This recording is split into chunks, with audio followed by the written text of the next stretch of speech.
Ito si Manny Pacquiao, napag-ahalatang nagiging trapon. Sinabihan ko nga si Johnny. Sinabihan ko nga si Johnny, ikaw, wag mong ididikit sa pangalan ko yan. Kung magpo-post ka, na lang, wag mong pa-share sa FLM family yan. Ginano ko si Johnny. Alam mong may utang sa akin yan, hindi pa nagbabayad.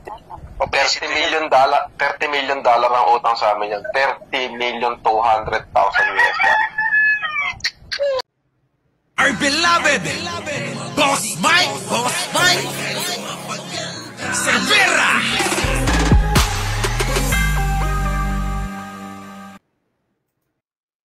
Ay, sa mga hindi nakakaalam, ito si Daking, no? Panoorin nyo, ito yung si Romy Diaz.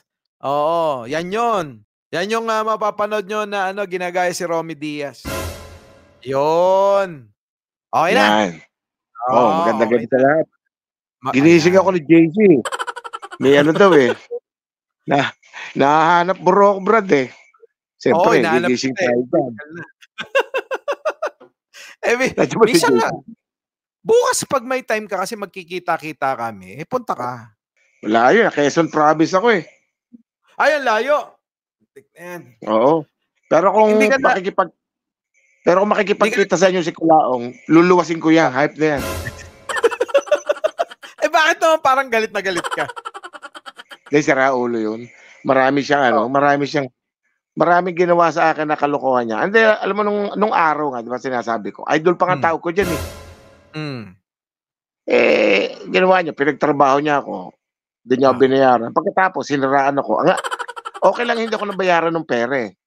Ang mabigat lang kasi loob ko, yung maraming nagalit sa akin na followers niya nung araw. Diba? Ganyan sila, no? Di, ganyan talaga sila. Oo, tapos siyempre, kampi-kampi sila. Tapos nung malaman nila na budol talaga, siyempre, mga humingi ng pasensya, ako tanggap ko lang yun. Okay, kasi sabi ko nga, wala kayong kasalanan, naniwala lang kayo sa multo. Ba't naman multo? Ang pangit na multo. Nakakita ka na ba ng multong itim? Di ba may multo, ang multo puti? Multo puti, white. Multong itim yun. Hindi, paano yun yung pagtatrabaho? Anong trabaho yung pinagawa sa'yo? Na ano yung kasunduan ninyo? Hindi, kasi ganito yan. So, in-offer niya sa akin. Sabi niya, nagla-live ka pala eh. Oh, boss. Hindi, na lang, magtrabaho ka sa akin. Magla-live ka ng alas 10 ng gabi hanggang alas 2 ng madaling araw para ma-entertain lang yung tao. Tapos, magpasaya ka doon. Putya, araw-araw, 3 buwan kalahati. Nagsimula yun, November. Wait lang November 3. November 7. Tandang-tanda ko yun. November 7 ako nag-start. Tapos, February 7 nakapag-birthday na ako. Putya, wala pa rin binibigay sa akin sahod. Tapos, ginawan ako ng issue ni Nayama nun. Na nagseselos daw sa akin yung asawa. Wag na daw ako umakyat. Wag na daw ako umasa na babayaran ako kasi may mga hinuhututan daw ako ng mga nanay-nanay. Putang ano ano pinagsasabi. Ang hirap talaga. Ang mahirap lang kasi nung dumipensa nung panahon na yon. Ang mahirap ako dumipensa sa sarili mo kasi maraming naniniwala sa kanya. Pag nagalit sila sa isang tao, galit lahat sila. Kuyog, no? Kuyog yun. Kasi pinagpasa Diyos ko na lang ang kaluluwa nila na matauhan sila pagdating ng araw. O dumating nga talaga yung araw na yon na talagang kita mo after a week yung napakaraming vlogger na nag-walk out na kumalas. Kumalas. Yun na naging sign ko na magsalita na malakas na talaga loob ko magsalita kasi parang marami nang nanilinawan. Oo. Pudol talaga. Di actually yung alam mo yung sinasabi niya sa akin na magpasaya ka dyan. Pag nagpasaya ka, marami magpapalipad dyan. Marami magdodonate dyan. Pupunta, naka-ano pa ako, makakanta pa ako, naka-Romy Diaz pa ako. So talaga na makita ko, marami nagpapalipad. Grabe lumilipad nun. Puro yung pulang hinahanap niya, andun lahat yun. Yung pula. Tapos nakaipon kami minsan ng tandaan nyo nung lumubog ang Isabela. Isabela noon. Nakapag-fundraising kami ng mga nasa 8 million yung total. In 1 month yun 8 million? Tapos, 8 yun. Tapos, Pumunta kami ng Isabela, kasama na sina Res Cortez, sila JC, sina Leve Ignacio. Doon lahat kami, pinapunta ko eh. Pinaluwas pa nga ako ng Manila eh. Kaya pagdating doon, pinagmamasdan ko yung ano. Wala pa ditong ano, walang 1,000 tong bigas na to. Kako, siguro mga 400, 600 lang yun. Tapos sa mga vlog, gusto niya palabasin, libu-libong bigas. Nakaramdam na ako nun. Tapos di pa, hindi kami binayaran nun. Ewan ko sina Leve Ignacio, sina Res Cortez. Siguro binayaran talaga yung mga yun. Puta, Isabela yun. Nangitim ng pit ko kaupo sa layo ng biyahe. Okay lang yung tao na yan. Ang layo na. Ang layo na. By land lang kayo? Sasakyan? Kotse? Oo, sasakyan lang kami.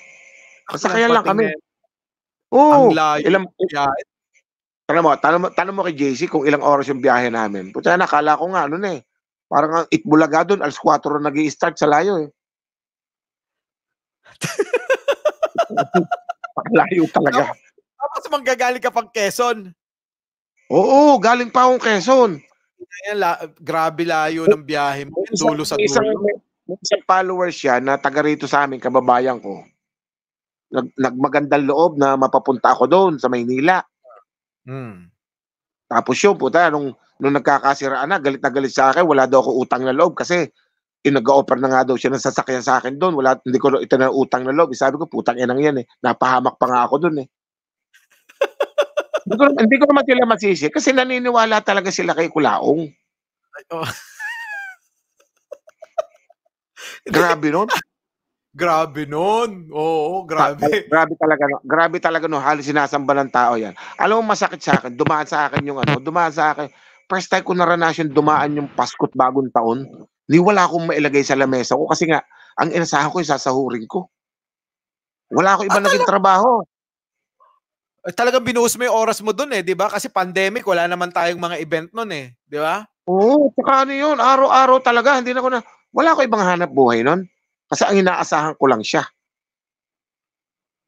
Ang ganda ng putol ng kuryente ko. Dumaan talaga yung Pasko, Bagong Taon. First time nangyari, mangiyak-ngiyak talaga ako. Wala akong maihain man sila sa lamesa ng mga anak ko. Nagpatay na lang ako ng ilaw. Yung mga ganon, yung time na yun. Kasi nga, nung naniningil na ako, sabi sa akin, hindi, na. Sa January ka na, bibigay na yung buo. Mucha hirap magsaya nung time na yun. Pero naibigay ba? Hindi na. Wala. Di abono ka pa. Oo. Hindi, wala akong abono. Wala man siyang ano eh. Ang nangyari kasi dyan, may mga mababait na followers na natauhan. Maraming tumulong sa akin talaga. Di man malalaki, pero inaano ko talagang malaking bagay yung mga ginawa nila sa akin. Kasi kahit papaano, may nakabayad ako ng utang. Ang lakas ng utang ko. Ang utang dito sa tindahan dito. Wala pala ako pambayad. Okay. Pre, merong feedback sa'yo ha.